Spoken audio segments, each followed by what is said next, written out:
Dears എല്ലാവർക്കും നമസ്കാരം. സച്ചിയുടെയും രേവതിയുടെയും നാളത്തെ പ്രമോ വിശേഷത്തിലേക്ക് എല്ലാ കൂട്ടുകാർക്കും സ്വാഗതം കേട്ടോ. അങ്ങനെ നമ്മുടെ ശ്രുതി ആ അമ്പലനടയിലിരുന്ന് പിച്ച തെണ്ടിക്കൊണ്ടിരിക്കുന്ന സമയത്ത് നമ്മുടെ രേവതി ആ ക്ഷേത്രത്തിലേക്ക് വരിക. അപ്പം രേവതി വരുന്ന വഴിക്ക് ഓരോ പിച്ചക്കാർക്കും പൈസ ഇട്ട് കൊടുക്കുന്നത് കാണുമ്പോൾ ശരിക്കും നമ്മുടെ ശ്രുതിക്ക് ടെൻഷനായി. ദൈവമേ, ഇവളെങ്ങാനും എന്നെ കണ്ടുപിടിച്ചാൽ പിന്നെ തീർന്നല്ലോ. തൻ്റെ വീട്ടിലും ഇവളെ കൊണ്ട് പ്രശ്നമാണ്. ഇപ്പം എന്താ ഇവിടെ മനുഷ്യന് ജീവിക്കാൻ അനുവദിക്കില്ലല്ലോ എന്നൊക്കെ ആലോചിച്ച് ശ്രുതി ടെൻഷൻ അടിച്ച് അങ്ങനെ ഇരിക്കുക. അപ്പം രേവതിയാണെങ്കിൽ വരുന്ന വഴി ഓരോ നാണയത്തൊട്ടികളും ഓരോ വ്യക്തികൾക്ക് നൽകിക്കൊണ്ടാണ് വരുന്നത്. അങ്ങനെ അവൾ ശ്രുതി ഇരിക്കുന്നതിൻ്റെ ഓപ്പോസിറ്റ് സൈഡിലുള്ള ആൾക്കാർക്കൊക്കെ പണം നൽകി. അതിനുശേഷം നമ്മുടെ ശ്രുതിയുടെ സൈഡിലുള്ള ആൾക്കാരുടെ തട്ടിലേക്ക് പൈസയും കൊണ്ട് വരുന്ന സമയത്താണ് യാദൃച്ഛികമായിട്ട് നമ്മുടെ രേവതി നമ്മുടെ ശ്രുതിയുടെ മുഖത്തേക്കൊന്ന് ശ്രദ്ധിക്കുന്നത്. ഇതെന്താ ഇത്? ശ്രുതിയാണെങ്കിലോ രേവതി തന്നെ നോക്കുന്നുണ്ടെന്ന് മനസ്സിലായപ്പോൾ തന്നെ തല വഴി ആ ഒരു തോർത്തിടാൻ തുടങ്ങി. എന്നിട്ട് മൂടി പൊതച്ചിരിക്കുന്ന ശ്രുതിയുടെ അടുത്തേക്ക് രേവതി ഒന്നുകൂടി ചെന്നു. എന്നിട്ട് ശ്രുതിയെ രൂക്ഷമായിട്ട് നോക്കുക. അപ്പം ശ്രുതിയാണെങ്കിലോ ദൈവമേ, ഇവളെന്നെ മനസ്സിലാക്കിയോ, കണ്ടുപിടിച്ചോ, ഈശ്വര പണി പാളിയല്ലോ എന്നൊക്കെ ആലോചിച്ച് ടെൻഷൻ അടിക്കുക. അപ്പം ആ സമയമാണെങ്കിൽ ശ്രുതിയോട് നമ്മുടെ രേവതി പറഞ്ഞു, അതെ, നിങ്ങളെന്താ ഇവിടെ വന്നിരിക്കുന്നത്? നിങ്ങളുടെ മുഖത്തെ ആ തോർത്തൊന്ന് മാറ്റിക്കുകയെന്ന് ചോദിച്ചതും ശ്രുതിയാണെങ്കിൽ വളരെ വെളുത്തു. എന്ത് ചെയ്യും, ഇവൾ കണ്ടുപിടിച്ചെന്നാണ് തോന്നുന്നത്. ഇന്നത്തോടുകൂടി തൻ്റെ ഇടപാട് തീർന്നല്ലോ. ദൈവമേ, ആരാണോ കാണരുതെന്ന് ആഗ്രഹിച്ചത് അവരുടെ മുന്നിലാണല്ലോ താൻ വന്ന് പെട്ടിരിക്കുന്നതെന്ന് ആലോചിച്ചുകൊണ്ട് ശ്രുതി ടെൻഷൻ അടിച്ച് അങ്ങനെ ഇരിക്കുക. അപ്പം രേവതിയാണെങ്കിലോ ഇതവർ തന്നെയാണ്, എനിക്ക് നല്ല വിശ്വാസമുണ്ട്. കള്ളൻ ഇപ്പം വന്ന് പിച്ചയെടുത്താണോ ഇവൻ ജീവിക്കുന്നതെന്ന് ആലോചിച്ചുകൊണ്ട് വേഗത തന്നെ ഫോൺ എടുത്തിട്ട് നമ്മുടെ രേവതി സച്ചിയെ വിളിക്കുക. സച്ചേട്ടാ, നിങ്ങളിത് എവിടെയാ? എൻ്റെ രേവതി, ഞാൻ ഇത്തിരി തിരക്കിലായിരുന്നു. നീ പറഞ്ഞ സ്ഥലത്ത് ഞാൻ പൂവെത്തിച്ചു കൊടുത്തിട്ടുണ്ട് കേട്ടോ. സച്ചേട്ടാ വെക്കല്ലേ, ഞാൻ അത് പറയാനല്ല വിളിച്ചത്. നീ ഇപ്പോൾ എവിടെയോ ഉള്ളത്? സച്ചേട്ടാ, ഞാനിപ്പോൾ ഉള്ളത് ക്ഷേത്രത്തിലാണ്. ക്ഷേത്രത്തിലോ? നീ പോകുന്ന കാര്യം എന്നോട് പറഞ്ഞില്ലല്ലോ രേവതി. അതോ സച്ചേട്ടാ, ഞാനുള്ള ക്ഷേത്രത്തിലേക്ക് നിങ്ങൾക്കൊന്ന് ഉടനെ വരാവോ? നീ എന്താ ഈ പറയുന്നത്? എനിക്ക് 100 കൂട്ടം ജോലിയുണ്ട്. ഞാനിവിടെ ഓട്ടം ഓടാൻ വന്നിട്ട് വെറുതെ ഞാൻ എന്തിനാ ഇപ്പം നിൻ്റെ പിന്നാലെ വരുന്നതെന്ന് സച്ചി ചോദിക്കുക. അപ്പം തന്നെ രേവതി പറഞ്ഞു, സച്ചിയേട്ടാ, അതേ ഇവിടെയുണ്ടല്ലോ നിങ്ങളുടെ ഏട്ടൻ ശ്രുതി വന്നിരിക്കുന്നുണ്ട്. ശ്രുതി ഇരിക്കുന്നുണ്ടെന്നോ? നീ ഏത് അമ്പലത്തിലോ ഉള്ളതെന്ന് രേവതിയോട് ചോദിച്ചതും, അതെ, അന്ന് നിങ്ങൾ എന്നെ എടുത്തുകൊണ്ട് പോയ അമ്പലമില്ലേ, ആ അമ്പലത്തിലാണ് ഞാനുള്ളത്. എൻ്റെ പൊൻ രേവതി, വഴിപാട് വല്ലതും നീ നേർന്നിട്ടുണ്ടോ? അതാണോ നീ എന്നെ വിളിക്കുന്നതെന്ന് ചോദിച്ച് സച്ചിയാണെങ്കിൽ ടെൻഷൻ അടിച്ചതും രേവതി പറഞ്ഞു, ഇതൊന്നും അല്ല, ഞാൻ ഇവിടെ വെച്ച് നിങ്ങളുടെ ഏട്ടനെ കണ്ടു. അയാൾ ഇവിടെ പിച്ച എടുത്തുകൊണ്ടിരിക്കുക. ഒന്ന് പോടിയൊന്ന്, നിന്റെ കാളെങ്ങാനും മാറിപ്പോയതായിരിക്കും. ശ്രുതി പിച്ച എടുത്തെന്നോ? ദൈവമേ, അവൻ ഒരു കാരണം വെച്ചാലും അങ്ങനെയുള്ള ഒരു പരിപാടിക്ക് നിൽക്കില്ല. എടി, ദേഹത്തെങ്ങാനും ഒരു അല്പം ചെളി വീണ് കഴിഞ്ഞാൽ അവൻ ആ ഡ്രസ്സ് പോലും ഇടാത്തവനാ. അതുകൊണ്ട് അങ്ങനെയുള്ള ശ്രുതി പിച്ച എടുത്തു എന്ന് പറഞ്ഞാൽ എനിക്കത് വിശ്വസിക്കാൻ ഇച്ചിരി പ്രയാസമുണ്ട്. സച്ചേട്ടാ, നിങ്ങളൊന്നും ഇങ്ങനെ വന്നേ. ഞാൻ പറഞ്ഞത് സത്യം തന്നെയാണ്, അയാൾ തന്നെയാണ്, എനിക്ക് വിശ്വാസമാണെന്നൊക്കെ പറഞ്ഞപ്പം സച്ചിയാണെങ്കിൽ അങ്ങനെയാണെങ്കിൽ ശരി, നീ ഇത്ര ഉറപ്പിച്ച് പറയുന്ന സ്ഥിതിക്ക് ഞാൻ അങ്ങോട്ട് വരാമെന്ന് പറഞ്ഞ് ഫോൺ വയ്ക്കുക. അങ്ങനെ ആ ഒരു സീൻ കഴിഞ്ഞതും നമ്മളെ കാണിക്കുന്നത് നമ്മുടെ വർഷയാണ് കേട്ടോ. വർഷ നല്ല ദേഷ്യത്തിൽ വീട്ടിലേക്ക് കയറി വരിക. അപ്പോൾ മഹിമയും മധുസൂദനും ചോദിക്കുന്നുണ്ട്, എന്തു പറ്റി മോളെ, എന്താ നിനക്ക് ഇത്ര ദേഷ്യം? നിങ്ങൾ രണ്ടുപേരും കൂടി എനിക്കൊരു ചെറുക്കനെ കണ്ടുപിടിച്ച് തന്നില്ലേ? അവൻ്റെ കാര്യം ആലോചിച്ചിട്ട് ഇപ്പം എനിക്ക് ടെൻഷനാണ്. ഒരു മനസ്സമാധാനവും ഇല്ല. എന്തിനാ വെറുതെ അതുപോലെയുള്ളൊരു മണഗുണാഞ്ചന് എനിക്ക് വേണ്ടി ആലോചിച്ചതെന്ന് ചോദിച്ച് വർഷ ബഹളം വെക്കാൻ തുടങ്ങിയതും മഹിമ ചോദിച്ചു, എന്താ മോളെ, എന്താ പറ്റിയത്? അതേ, ഇന്ന് അവൻ എന്നെ ശല്യം ചെയ്യാൻ വന്നിരിക്കുക. അവനോ? ആര്? റോഷനോ? അത് തന്നെ, റോഷൻ്റെ കാര്യം തന്നെയാണ് പറഞ്ഞത്. അവൻ എന്നെ ശല്യം ചെയ്യാൻ വന്നിരിക്കുമായിരുന്നു. അവനെപ്പോലെ ഉള്ള ഒരുത്തനെ എന്താ ചെയ്യേണ്ടത്?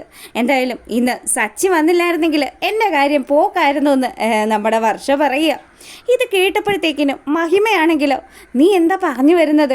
അതേ, ആ റോഷൻ ഇന്ന് വഴിയിൽ വെച്ച് എൻ്റെ നേരെ മെക്കിട്ട് കയറി വന്നു. അതുമാത്രമല്ല, അവൻ എൻ്റെ കൈക്ക് ബലമായി കയറി പിടിക്കുകയും ചെയ്തു. അവനെ എന്നെ ഇന്ന് അവൻ്റെ വീട്ടിലേക്ക് കൂട്ടിക്കൊണ്ടു പോകാൻ പോവായിരുന്നു. എന്തായാലും ആ ഒരു പരിപാടിയിൽ നിന്ന് എന്നെ രക്ഷപ്പെടുത്തിയത് ശ്രീകാന്തിൻ്റെ ചേട്ടനായിട്ടുള്ള സച്ചിയാണെന്ന് പറഞ്ഞു. മഹിമയും മധുസൂദനും ശരിക്കും അങ്ങ് ഞെട്ടി. എന്തൊക്കെ ഇവളി പറയുന്നത്?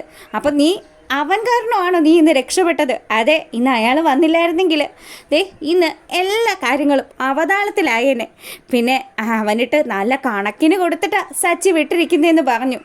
എന്തായാലും ഈ വിവരം ഞാൻ ശ്രീകാന്തിനെ വിളിച്ച് പറയട്ടെ എന്ന് പറഞ്ഞ് നമ്മുടെ വർഷ അങ്ങ് പോവാൻ തുടങ്ങുമ്പോൾ മധുസൂദനൻ അടുത്ത ഒരു കള്ളക്കഥ ഉണ്ടാക്കുക.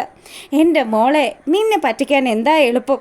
ദേ ആ സച്ചിയും അവൻ്റെ ഭാര്യ രേവതിയും ഒക്കെ കൂടിയുള്ള കള്ളക്കളിയായിരിക്കും ഇത്.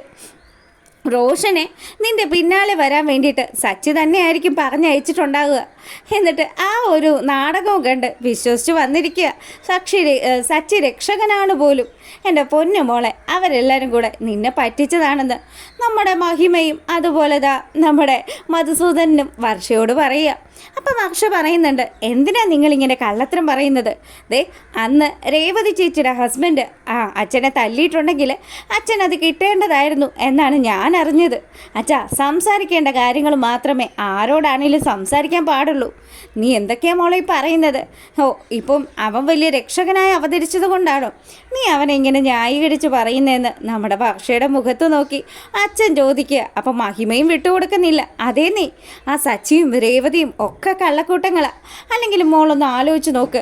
എല്ലാവരുടെയും മുന്നിൽ വെച്ചല്ലേ ഇത്രയും വലിയ മനുഷ്യനാണെന്ന് പോലും നോക്കാതെ നിൻ്റെ അച്ഛൻ്റെ കരണത്തടിച്ചത്. അങ്ങനെ അടിച്ചെങ്കിൽ അതിന് സച്ചി ഏട്ടന് നല്ല മനസ്താപമുണ്ട്. എൻ്റെ അടുത്ത് സംസാരിക്കുകയൊക്കെ ചെയ്തു. പിന്നെ അച്ഛൻ കാര്യങ്ങൾ മനസ്സിലാക്കാതെയാ രേവതി ചേച്ചിയെ അങ്ങനെയൊക്കെ പറഞ്ഞത്. ഒരിക്കലും രേവതി ചേച്ചി ഒരാളുടെയും ഒരു മുതലും മോഷ്ടിക്കില്ല. ആ വിശ്വാസം എനിക്കുണ്ടെന്ന് നമ്മുടെ വർഷ പറയുക. അപ്പം ഇത് കേട്ടപ്പോഴത്തേക്കിനും മധുസൂദൻ്റെ കാര്യങ്ങൾ പിടികിട്ടി.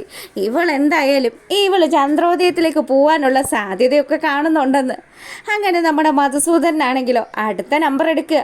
മോളെ, അച്ഛൻ പറഞ്ഞത് സത്യമാണ്. ഇത് സച്ചിയും അതുപോലെ ആ റോഷനും കൂടിയുള്ള പ്ലാനിങ് ആകാനാണ് സാധ്യത. മോൾ അച്ഛൻ പറയണ വിശ്വസിക്കണമെന്ന് പറഞ്ഞതും അച്ഛ ചുമ്മാ ആവശ്യമില്ലാത്ത കാര്യങ്ങൾ പറഞ്ഞിട്ട് എന്നെ ഡൈവേർട്ട് ചെയ്യാനൊന്നും നോക്കണ്ട. എനിക്കറിയാം ആരാണ് ശരിയെന്നും ആരാണ് തെറ്റെന്നും. എന്തായാലും ഞാൻ ഇവിടെയല്ലല്ലോ ജീവിക്കേണ്ടത്.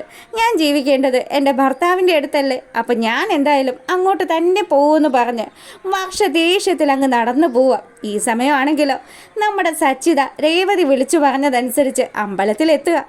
അവിടെ വന്നതും ദേ സച്ചിയേട്ടാ ഇങ്ങ് വാ, ദേ ആ ഇരിക്കുന്നതാ സുധി എന്ന് പറഞ്ഞ് നമ്മുടെ രേവതി സുധിയെ ചൂണ്ടിക്കാണിക്കുക. സച്ചിയാണെങ്കിൽ സുധിയുടെ അടുത്തേക്ക് ചെന്നതും അപ്പോൾ സുധി എല്ലാവരുടെയും മുന്നിൽ ഇങ്ങനെ പിച്ച ചോദിച്ചുകൊണ്ടിരിക്കുക. അമ്മ, തായേ, വല്ലതും തരണേന്നൊക്കെ പിച്ച ചോദിക്കുമ്പം, എടാ നീ എന്തിനാ ഇവിടെ ഇങ്ങനെ ഇരിക്കുന്നത്? ദൈവമേ, ഇവൻ എന്തൊക്കെ ഈ കാണിച്ചു കൂട്ടുന്നതെന്ന് പറഞ്ഞ് സച്ചി നമ്മുടെ സുധിയെ പിടിച്ച് എഴുന്നേൽപ്പിക്കാൻ ശ്രമിക്കുമ്പം സുധിയാണെങ്കിൽ അതിനൊന്നും വഴങ്ങൊന്നുമില്ല. അങ്ങനെ നമ്മുടെ സുധി പറഞ്ഞു, അതെ നീ എന്നെ വിട്, ഇന്ന് എനിക്കിത് ചെയ്തേ പറ്റുള്ളൂ. എടാ നിനക്ക് എന്തിൻ്റെ കേടാ? എനിക്ക് ജീവിക്കണോടാ. എനിക്ക് ജീവിക്കാനായിട്ട് പണം ആവശ്യമാണ്. മണ്ട, അതിനൊരു ദിവസം ഇവിടെ ഇരുന്ന് തെണ്ടിയാൽ എന്ത് പൈസ കിട്ടാനാ? ഇല്ല, ഇന്നൊരു ദിവസം ഞാനിത് ചെയ്തു കഴിഞ്ഞാൽ എനിക്ക് ഒരുപാട് പണം കിട്ടും. നീ എന്തൊരു പൊട്ടനാടാ എൻ്റെ സുധി, നീ ഇങ്ങനെ എങ്ങാനും ഇരിക്കുന്നത് ആരെങ്കിലും കണ്ടു കഴിഞ്ഞാൽ നമ്മുടെ കുടുംബത്തിൻ്റെ മാനം, അതിനെക്കുറിച്ച് നീ ആലോചിച്ചോടാന്ന് ചോദിച്ച് സച്ചി നമ്മുടെ സുധിയെ പൊക്കാൻ നോക്കുക. ഇല്ല, എന്തൊക്കെ സംഭവിച്ചാലും ഞാനിന്ന് ഇവിടുന്ന് എഴുന്നേക്കില്ല. ദേ നീ എഴുന്നേറ്റില്ലെങ്കിൽ നിന്നെ വാരിക്കൂട്ടി ഡിക്കിയിലിട്ടുകൊണ്ട് ഞാൻ പോകുമെന്ന് പറഞ്ഞ് സച്ചി ദേഷ്യപ്പെട്ടതും സുധി പറഞ്ഞു, എടാ എനിക്ക് കാനഡയിൽ പോകണം. എനിക്ക് അവിടെ നല്ലൊരു ജോലിയാണ് കിട്ടിയിരിക്കുന്നത്. 14 ലക്ഷം രൂപ ഞാൻ എങ്ങനെയും സമ്പാദിക്കും. അതിന് വേണ്ടിയിട്ട് ഒരു സന്യാസി പറഞ്ഞു തന്ന വഴിയാണ് ഇത്. എടാ അതേതവനാ സന്യാസി? അത്രയും മണ്ടനായിട്ടുള്ള ഒരുത്തനെ, എൻ്റെ ദൈവമേ, അത് കേട്ട് ഇങ്ങനെയൊക്കെ കാണിക്കാനായിട്ട് നിന്നെപ്പോലൊരു മുഴുവട്ടൻ.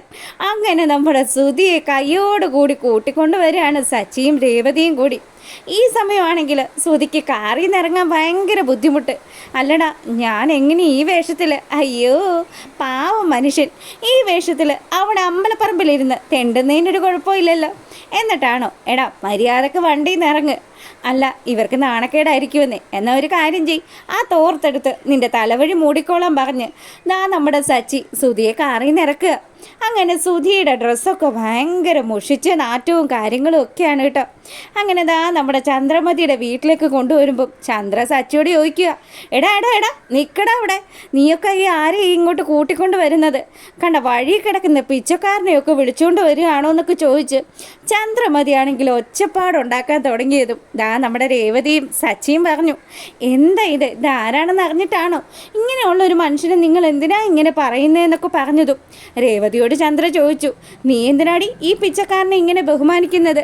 അത് പിച്ചക്കാരനൊന്നും അല്ല അമ്മയെന്ന് സച്ചി പറഞ്ഞതും ആ നിൽക്കുന്ന ആളെ സൂക്ഷിച്ചു നോക്കി നിൽക്കുക ചന്ദ്ര.